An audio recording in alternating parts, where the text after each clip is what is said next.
In the vast wilderness of Alaska, where endless stretches of forest and tundra conceal secrets older than human history itself, a man named Nathan Campbell vanished under circumstances that continue to stir questions and speculation.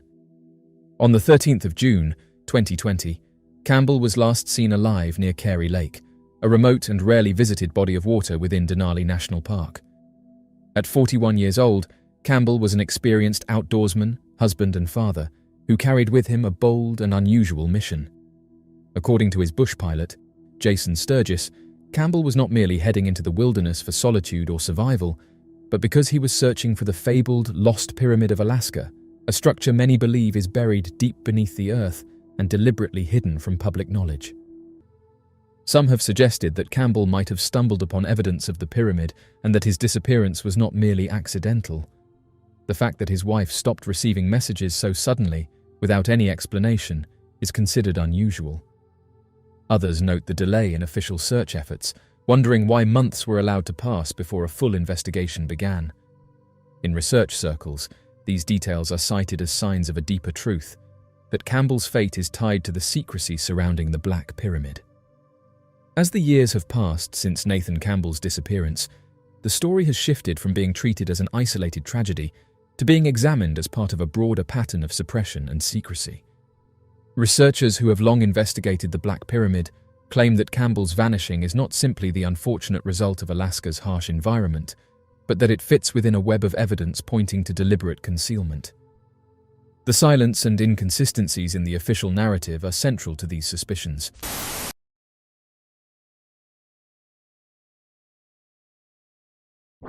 The Black Pyramid. It's a story, it started in the 1990s, of a pyramid buried underground near Mount Denali, which is formerly Mount McKinley, that is supposed to be twice the size of the Great Pyramid of Giza. And basically what happened here is in 1992, this was just before I got stationed in Alaska, there were geologists that were performing seismic tests because China was doing some nuclear testing. So they knew this bomb was going to go off. And so they wanted to do some seismic testing. And when those shock waves hit the area, one of the things that they discovered was this pyramidal structure underground in the Mount Denali area. This report aired on Anchorage's Channel 13. But there was no follow-up to it. There was no follow-up report on Channel 13. Other stations weren't carrying the story. It was just kind of like a one and done. Where did it go? So a guy in the Army up there, stationed at Fort Richardson, Doug Munchler, decided to go down to the station, because he's contacting people he knows. Hey, did you see this report, this news report? Tune into the news, see if you see it. So he got curious about it, goes down to the station, and they tell him, we never aired such a story. And so he's basically turned away. It's very bizarre. As he's walking out the door, one of the junior staff members comes up and tells him, we actually did air that, but right after we aired it, these other guys showed up, confiscated the tapes, made off with them. They didn't want people knowing about this Black Pyramid. So it's been a very controversial topic because you don't see the physical evidence out in the open. It's not like you can go up there and be like, hey, there it is, because it's underground. Now, for the Alaska Triangle television show, they flew up into that area and kind of took a look around. Again, you're not going to be able to see this thing from the air because it's underground, but they did see in that area evidence of previous human occupation. So, some different clearings, a road that goes to nowhere, a runway that's that's overgrown now. So human activity. Or at least the last 60 years, varying reports about a giant underground power plant in the remote Alaskan bush have occasionally made their way to the surface of media and public consciousness. What makes the stories even more incredible is that the structure appears to be a massive pyramid, larger than the Giza pyramids, and that it is at least thousands, possibly millions of years old. The structure is apparently located west of Denali in a region near McGrath, Alaska, and is kept secure by limited access and a small military presence. Looking at a map, it's curious to see the approximate location in relation to a highly documented purported UFO base located inside Mount Hayes, which is also in the Denali Wilderness area. Are the two interrelated? That remains unclear. At least one electrical specialist reported in the 1970s that the structure was ancient and produced enough energy to power all of Alaska and Canada. Whether the exact energy produced or conducted by the Black Pyramid is electrical or of some other nature has not been confirmed. Again, how do you prove that it's for the Black Pyramid? That's kind of dicey. Other people have kind of come forward over the years to provide additional information on it. Some people believe that there's extraterrestrial connections to it and things like this.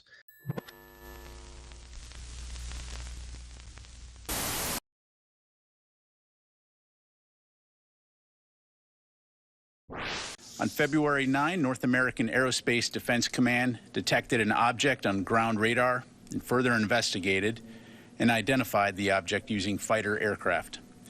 The object was flying at an altitude of 40,000 feet and posed a reasonable threat to the safety of civilian flight.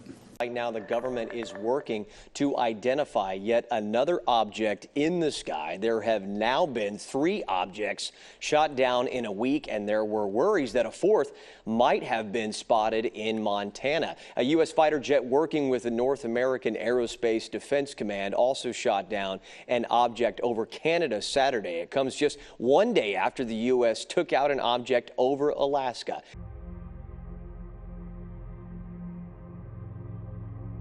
There have been countless UFO reports in the Alaskan Triangle, as well as alien-related conspiracy theories. For example, in his 1997 book, Remote Viewers, The Secret History of America's Psychic Spies, Jim Schnabel writes of a secret alien base in Mount Hayes, where apparently similar events to what you see in Stranger Things occurred. In 1986, a Japanese cargo plane traveling from Iceland to Anchorage was allegedly followed for over 400 miles by unidentified flying objects. The crew reported being pursued by flashing lights. Even air traffic controllers picked up something unidentifiable on their radar, apparently as close as 5 miles from the plane. The pilot claimed they saw one mothership and 2 other smaller ships flying. Apparently, these ships were appearing and reappearing out of thin air. According to the pilot, this was happening in such an abrupt manner that it was unearthly. All attempts to evade, maneuver, and get away from these UFOs were fruitless. They tried flying at lower altitudes, doing various different turns, bobs, weaves, every kind of crazy thing you could possibly do in a plane at the time, and these things just kept following them right on their tail, but never getting too close. Then you also have,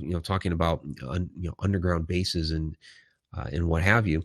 There's Mount Hayes, which is supposed to have an underground ET base. So you see these different mountains in the Alaska area that have a number of these different legends associated with it. Black Pyramid, Mount Hayes, UFO base, and things like this.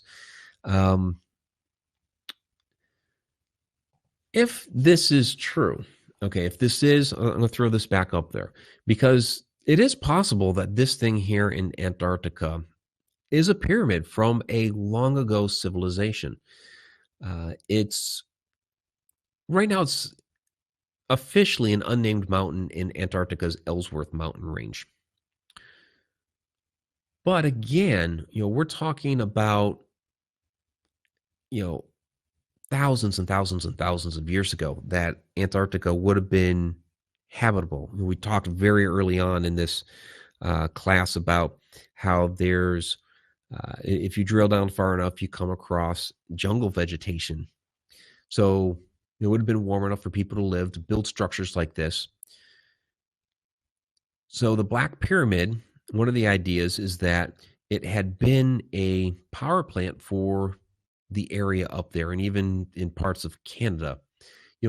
Kind of like the idea of the Giza power plant theory by Christopher Dunn, that this is very similar to that. It would have been powering the area. the land masses used to be in different places on the earth. They used to be, closer together. And we've named it Gondwana. So Alaska, Egypt, Antarctica would have all been closer to each other, having these different pyramids kind of lining up, which is kind of an interesting thought.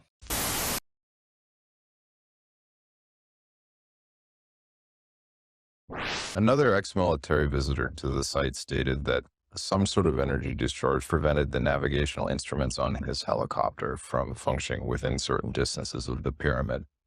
Does this interference also prevent photographic or video evidence from being gathered? There is evidence that the pyramid structure can gather ambient energy from the Earth itself in a way that is still a bit of a mystery to researchers. A small Russian pyramid has been observed to somehow collect or funnel energy from the Earth itself. And while the popular notion that the Giza pyramids in Egypt are tombs still persists, there is mounting evidence that they were likely power plants using acoustic information and global ley lines to generate energy of some sort. In 1945, Ivan T. Sanderson, a Scottish biologist and cryptozoologist, published an article called The 12 Devil's Graveyards Around the World. In this article, he wrote of 12 equally spaced triangles on Earth's surface, where strange things would happen in high frequency. These triangles, known as vile vortices, are characterized by electric, electromagnet, and magnetic abnormalities. These anomalies are thought to be capable of everything from causing compasses and other electrical instruments to malfunction, to triggering confusion and hallucinations in people. Search and rescue workers have reported experiencing auditory hallucinations within the Alaskan Triangle while on their searches. They compare this sound to being similar of that of a swarm of bees. Some people even believe vile vortices to be portals to other realms, dimensions, or even worlds, explaining why ships and aircraft disappear without a trace. The main 12 vile vortices are the Bermuda Triangle, the Devil's Sea off of Japan, the Algerian megaliths, Hamkulia volcano in Hawaii, the Indus Valley in Pakistan, Easter Island, the Loyalty Islands, the South Atlantic Anomaly, the Zimbabwe megaliths, the Wharton Basin, and the North and South Poles. Although the Alaskan Triangle isn't a part of these notorious 12, it's widely believed to be an area heavily affected by electromagnetic ley lines. The same can probably be said for England's Stonehenge. Some seem to think that the stones got there in the first place because of the ley lines. This is also said about the other megaliths, such as the Easter Island monoliths, because the origin of these heavy and unique structures are widely unknown. There are also other theories and rumors that aliens could be responsible for many of these things that we see around the world that we don't seem to have answers for. So how is this structure built and why, and by whom? Does it literally generate energy or conduct it in some way? What is the black material used to create this mammoth structure? The questions surrounding this giant underground megalith are many, and those who seek to find answers are not met with easy access to information, with some reported to have even lost their lives in attempts to cross the Alaskan bush to enter the underground area. While the topographic satellite footage indicates the pyramid may not have been constructed underground, but has likely been overgrown with thousands or even millions of years of environmental encroachment, the sheer size of this mysterious power plant still leaves a host of unanswered questions. While fragmented evidence of the massive Black Pyramid in Alaska continues to mount, more questions are raised than answered. Is this truly a multi-million-year-old power plant built by an ancient and advanced civilization? And why do certain interests continue to keep a tight lid on the discovery and potential implications of such a megalith? Lastly, I just want to talk about HAARP. Everybody, asked about HAARP whenever we start talking about Alaska. So the question is it used for weather control, mind control, that sort of thing? Well, its purpose is to send radio waves up into the ionosphere and kind of, quote unquote, excite the electrons. They have created an artificial aurora with this thing.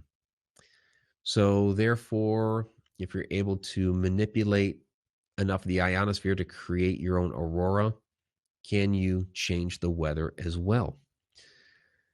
Well, that's kind of the fear with this thing. As far as mind control, Dr. Nick Begich, who wrote the book Angels Don't Play This HAARP, he's also the son of Nick Begich, who went missing in 1972. I use a lot of quotes from him throughout my text, but this one is kind of interesting. He says, a super powerful radio wave beaming technology that lifts areas of the ionosphere by focusing a beam and heating those areas. Electromagnetic waves then bounce back onto Earth and penetrate everything, living and dead. And so depending on the way you kind of tweak that wave, you would be able to manipulate, again, it's penetrating everything living and dead. You could feasibly manipulate the living and creating different feelings and sensations within those living organisms. So this is where the idea of mind control comes in with that. Now, again, no longer run by the military.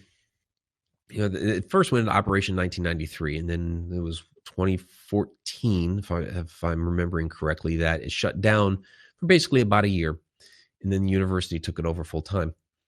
And they're still doing, tests and experiments up there and what have you. Well, okay, fine. The university is playing around with it.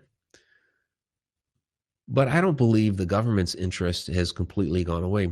Think about this. 1993 to 2014, it's a little over 20 years. How much has technology advanced since 1993, over a 20-year period of time? They learned how to manipulate the ionosphere with this thing. Well, we've seen the advance of computers and technology make our devices get smaller and smaller and smaller and smaller. So what if there is a smaller version of this thing running around out there? Maybe it's mobile. Maybe we've shrunk the technology of this device down into the van, or maybe a truck or something. Or is it even the size of a cell phone now? I don't know. Of course, one of the reasons it was put up there to begin with HAARP is the electromagnetic activity from the ground in Alaska. Go all the way back to the beginning of this class with the U.S. Department of the Interior. They know those anomalies are up there. They're harnessing that.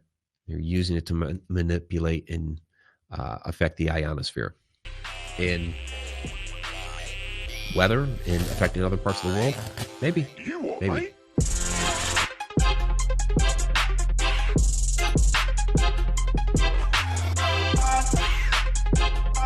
Yeah.